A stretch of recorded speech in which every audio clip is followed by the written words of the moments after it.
Hi friends, இப்போ வந்து நம்ம 5 கிலோ பிரியாணி பண்ணிட்டு இருக்கோம். தக்காளி வெங்காயத்தெல்லாம் போட்டு வதக்கிட்டு இருக்கோம். கறியெல்லாம் போட்டாச்சு. இப்போ வந்து நல்லா கிண்டிட்டு இருக்கோம். நல்லா வந்திருக்கு பாருங்க. தண்ணி ஊத்துங்க. நல்லா வந்திருக்கு. இப்போ வந்து நம்ம எப்படி செய்யறோம்னு வீடியோக்குள்ள பாருங்க. நல்லா இருக்கும். லைக் பண்ணுங்க, ஷேர் பண்ணுங்க, கமெண்ட் பண்ணுங்க. கறி போட போறோம். கறி போட்டு கிண்ட போறோம். கறியை போட்டு கிண்ட போறோம்.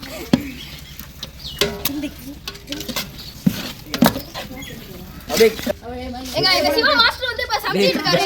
பெரிய மாஸ்டர் நிறைய விதமா பண்ணிருக்காரு. சமையல் செய்வாரு. அம்மா கல்லுது.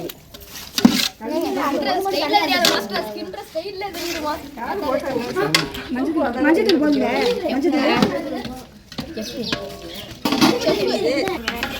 கொஞ்சம் தண்ணி ஊத்திக்கலாம் பாருங்க. 1 கிலோ தண்ணி. 1 கிலோ தண்ணி. சிவா நான் கேசி ஊதுது. டேய் காசா மண்ட.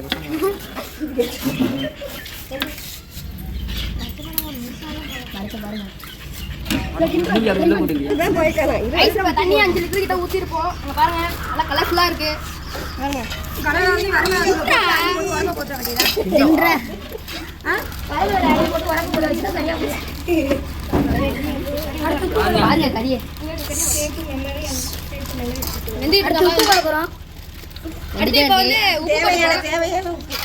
தேவையான அளவு உப்பு. ஒரு கையளவு உப்பு. 2 கையளவு உப்பு.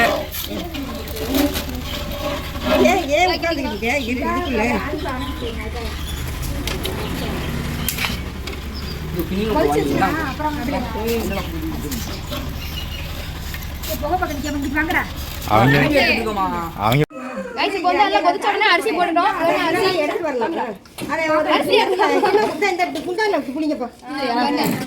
செமையா இருக்கு. இதுலயே ஒட்டிரும் போல எல்லாம். லாஸ்ட்ல அப்புறம் தான் 3 கிலோ அரிசி போட்டுருக்கோம். இதெல்லாம் எடுத்து வரலாம். சமையல் சாப்பிடலாம்.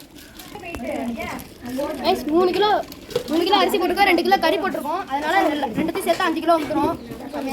செம்ம டேஸ்டா இருக்கும். போய் ஹாஃப் பண்ண போல தோணுது.